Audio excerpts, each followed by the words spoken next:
2024 সালের 22 জুলাই গণঅভ্যুত্থান তখন চরমে। তৃতীয় দিনের মতো সারা দেশে চলছে কারফিউ।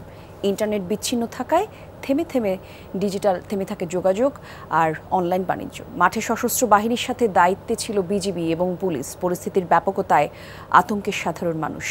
আগের দিন শিক্ষার্থীদের কোটা দাবি মেনে নিলে সরকার মনে করেছিল পরিস্থিতি নিয়ন্ত্রণে আসবে, তবে শেখ হাসিনার হুঁশিয়ারি থামছিল না। আন্দোলনকারীদের অভিযোগ, দিনে নাটক আর রাতে আটকের পরিকল্পনা করছিল সরকার। আহমেদ রেজা জানাচ্ছেন বিস্তারিত। ম্যাগিও ঠিক আমার মতোই কোয়ালিটিতে কোনো ছাড় দেয় না। 7টি দেশের সেরা খামার থেকে আসে ম্যাগি নুডলসের ময়দা। মা হিসেবে এটাই আমার জন্য গিফট। 2024 সালের 22শে জুলাই কারফিউর তৃতীয় দিন। ঢাকার রাজপথে নেই জনস্রোত, নেই যানজট। গুরুত্বপূর্ণ মোড়ে মোড়ে সতর্ক অবস্থানে সেনাবাহিনী ও আইনশৃঙ্খলা রক্ষাকারী বাহিনী। সারা দেশে বন্ধ ইন্টারনেট সংযোগ। শুধু তথ্য প্রবাহ নয়, থেমে গেছে ডিজিটাল কার্যক্রম আর ব্যবসা বাণিজ্য। একই সাথে বাড়ছিল গুজব। তবে সকল সহিংসতায় ক্ষতিগ্রস্ত হচ্ছিল সাধারণ মানুষ। আইনশৃঙ্খলা পরিস্থিতি উন্নয়নের জন্য তখনকার স্বরাষ্ট্রমন্ত্রী কারফিউ অব্যাহত রাখার ঘোষণা দেন। আমরা অ্যানাউন্স করব কতক্ষণ কারফিউ থাকবে। শিক্ষার্থীদের দাবি অনুযায়ী নবম থেকে 20 গ্রেডের সরকারি চাকরির সকল ক্ষেত্রেই 93% মেধার ভিত্তিতে নিয়োগ সংক্রান্ত প্রজ্ঞাপনও প্রস্তুত রয়েছে বলে জানান তখনকার জনপ্রশাসন মন্ত্রী। 9 গ্রেড থেকে 20তম গ্রেড পর্যন্ত। অস্থিরতার মধ্যে ব্যবসায়ীদের সঙ্গে বৈঠক করেন শেখ হাসিনা।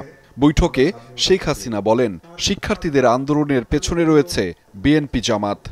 শিবির, জামাত এবং বিএনপির যারা সন্ত্রাসী, এদের বিরুদ্ধে যথাযথ ব্যবস্থা নিতে পারব। এদিকে বিএনপির দাবি, আন্দোলনে পুলিশের গুলি ও দমনপীড়নেই পরিস্থিতি উত্তপ্ত হয়। স্থানীয় সরকার মন্ত্রণালয় জানায়, সহিংসতায় সবচেয়ে বেশি ক্ষতিগ্রস্ত হয়েছে সরকারি স্থাপনা ও পৌর অবকাঠামো। ঢাকা উত্তর সিটির ক্ষতি ছিল অন্তত 205 কোটি টাকা।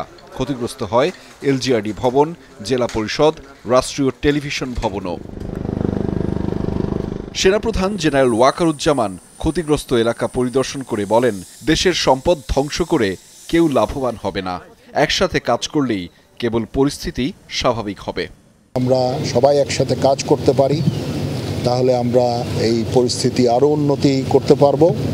পুলিশের পক্ষ থেকে জানানো হয়, গত কয়েকদিনের সহিংসতায় পুলিশের 3 সদস্য নিহত এবং আহত 1100 জনেরও বেশি।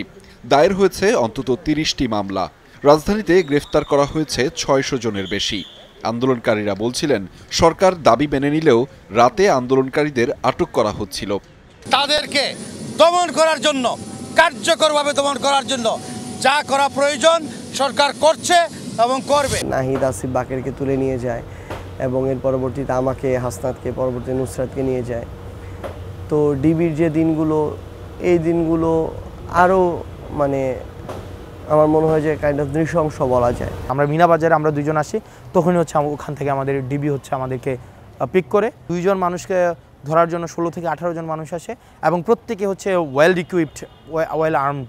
দেখা যায় ম্যাগাজিন, তারপর তাদের হাতে হ্যান্ড গ্রেনেড, তারপর অস্ত্র, এই সবগুলোই থাকে। এবং আমাদের কাছে যেটা মনে হয় যে তারা আমাদেরকে আসলে একটা যেটা জঙ্গি তৎপরতায় উদ্ধার অভিযান, আটকের যে স্ক্রিপ্ট। 22-23 তারিখে যখন জানতে পারি যে আমাদের কয়েকজনকে গুম করে ফেলা হয়েছে এবং তাদেরকে খুঁজে পাওয়া যাচ্ছে না, তখন আমি আহত অবস্থায় হাঁটতে পারতাম না, করতাম চলে আসি, এসে গণস্বাস্থ্যের সামনে একটা সংবাদ সম্মেলন করি। কারফিউর কারণে কক্সবাজার সহ পর্যটন কেন্দ্রগুলোতে আটকা পড়েন কয়েক হাজার মানুষ। থমথমে পরিস্থিতি ছিল চট্টগ্রামে। দেশের বিভিন্ন জেলা উপজেলার সব সড়ক অনেকটা ফাঁকা দেখা যায়। আহমেদ রেজা, যমুনা নিউজ, ঢাকা।